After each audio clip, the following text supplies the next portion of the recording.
मैं हूं राजा झा और आप देख रहे हैं कुछ विशेष।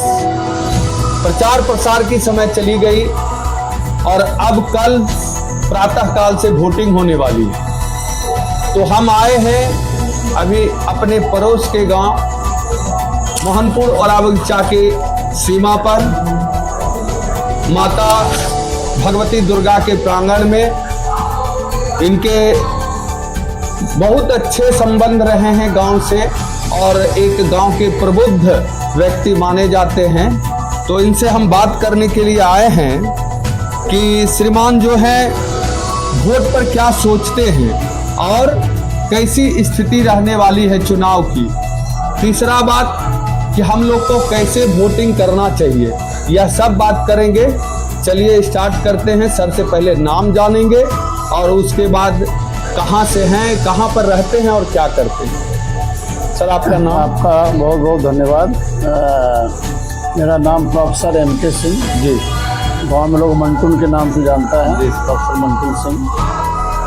इसके पहले हम विनोबा भावे विश्वविद्यालय में थे जी। डायरेक्टर थे, डीन थे, कॉमर्स मैनेजमेंट के, रजिस्ट्रार भी थे, परीक्षा नियंत्रक भी रहे हैं।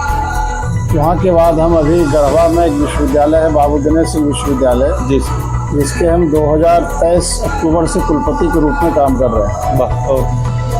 और ये गांव हुआ मेरा ओड़ा बगीचा खैरा प्रखंड के अंतर्गत। और गांव से मेरा प्रारंभिक समय से नौकरी माने के बाद भी मेरा लगाव वैसे ही रहा जैसे मेरा बचपन यहाँ तक। जी जी। और किसी भी प्रकार के सामाजिक कार्य में हम अपना समय निकाल करके समाज में आते हैं, बढ़ चढ़ के हिस्सा लेते। और जो भी सामाजिक कार्य होता है, मंदिर का निर्माण हो या और भी सामाजिक कार्य हो, उसमें अग्रसर रहते हैं। और अभी चुनाव है तो मैं मतदान करने के लिए अपना और अपने पत्नी का मतदान यहाँ पे है। जी जी। मतदान करने के लिए 400 किलोमीटर से हम चल के आए हैं आज। जी। कल मतदान करेंगे और चुनाव का एक एक मत का जो अधिकार होना चाहिए वो हम उसके महत्व को समझते हैं। और एक एक मत जो है राष्ट्र के विकास में, राज्य के विकास में बहुत ही महत्वपूर्ण होता है। और अभी का जो चुनाव का माहौल है, मेरा इस पर संक्षिप्त में यही कहना है जी कि पिछले वर्षों से एक असेसमेंट के आधार पर कि जो कार्य हुए हैं इस राज्य में, बिहार राज्य में, प्रखंड स्तर से लेकर के राज्य स्तर तक, वह अनुकरणीय है। और ख़ास करके जो इस राज्य के 15 वर्षों से मुख्यमंत्री रहे हैं नीतीश कुमार जी, उनके प्रति हम अपने पूरे ग्रामीण क्षेत्र की ओर से उनका हम सम्मान करते हैं, उनके इस कार्य की सराहना करते हैं। और उन्हीं के इस कार्य को देखते हुए आज हम देखते हैं गांव में हर घर नल लगा हुआ है, पानी टेप खोलते हैं, लोग टेप पानी लेते हैं, बिजली की कोई समस्या नहीं है। नहीं तो सोचना पड़ता था कि यहाँ घर जाने के पहले कि हम बिजली का क्या अरेंजमेंट करें, लेकिन आज वो चिंता नहीं है कि जाने के बाद लाइन मिलेगी कि नहीं मिलेगी। 24/7 लाइन उपलब्ध रहते हैं। और साथ ही साथ जो सड़क है, जो ग्रामीण सड़क है, वो भी बड़े मुख्य मार्ग से जुड़ा हुआ है। हमारे घर तक, गेट तक रोड है, ब्लैक रोड है। इससे बड़ी और सुविधा क्या हो सकती है। तो हम समझते हैं कि इस चुनाव में उसका लाभ पुनः नीतीश कुमार जी को या ऐसे जो मंत्री रहे हैं जो कार्य के क्षेत्र में मिलना चाहिए। जी जी।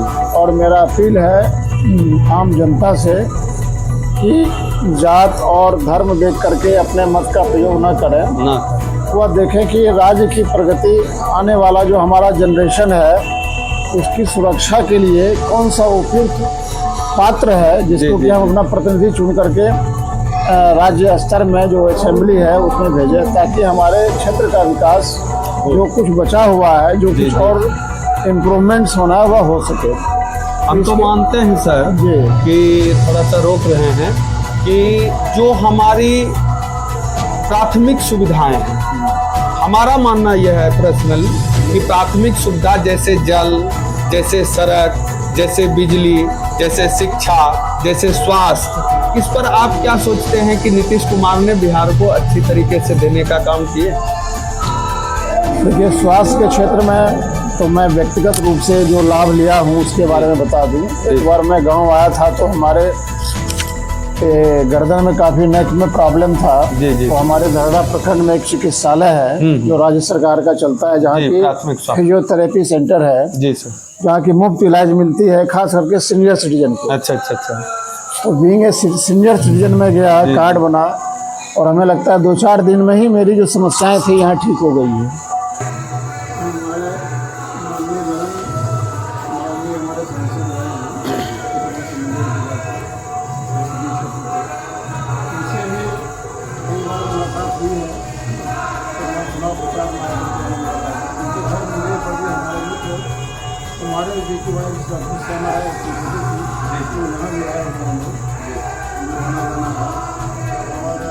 विकास के मामले में लगभग उनका ध्यान क्या चीज़ दो तीन बातें हैं जो हमसे पैदा करना चाहेंगे।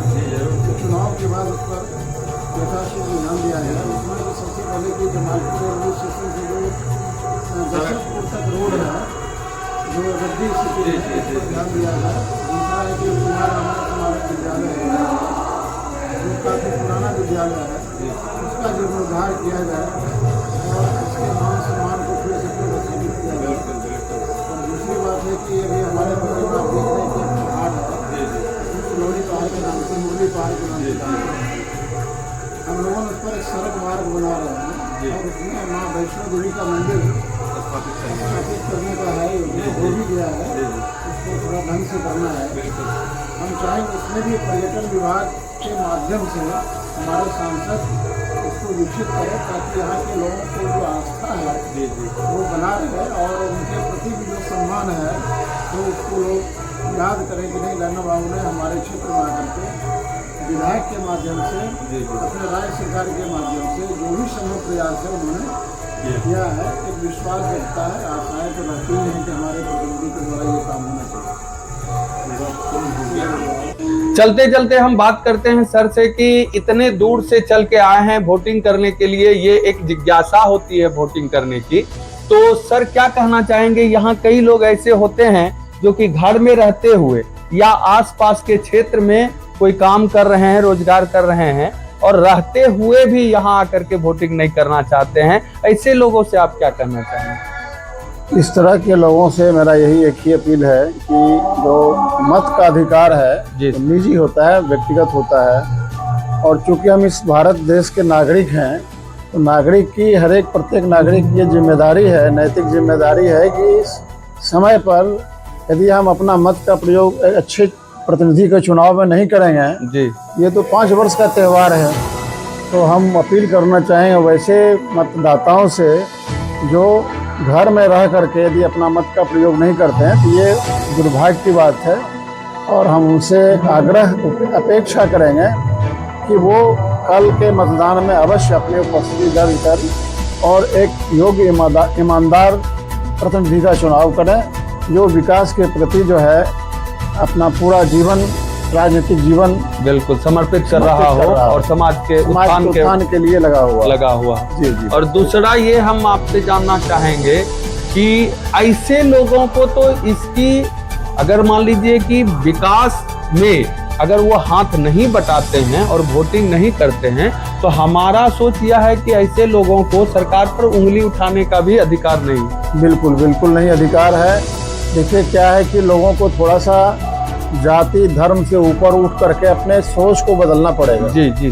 जब तक हर व्यक्ति, चाहे वो पढ़ा हो नहीं पढ़ा हो, समाज में भी रहते हैं तो समाज में रहने का अर्थ क्या है? फिर यदि आप समाज में रह करके सामाजिक के जो उत्तरदायित्व है, पारिवारिक उत्तरदायित्व अलग होती है, लेकिन समाज की भी उत्तरदायित्व होती है, जहाँ की ईमानदारी पूर्वक अपने सोच को बदलना पड़ता है।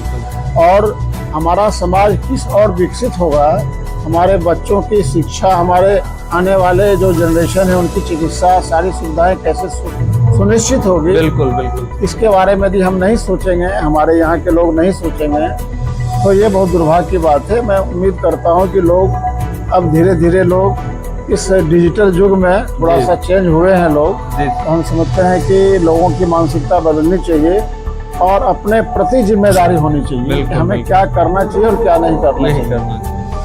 चलिए, सर से बात करके बहुत अच्छा लगा और हम चाहते हैं कि एक अभिलाषा है हमारी कि सर यहाँ हर बार आते रहें, हर चुनाव में आते रहें और हमारा आपका मार्गदर्शन करते रहें। तो हम चलते हैं, आपसे विदा लेते हैं और मिलते हैं अगले वीडियो में। देखते रहिए, कुछ विशेष है। धन्यवाद।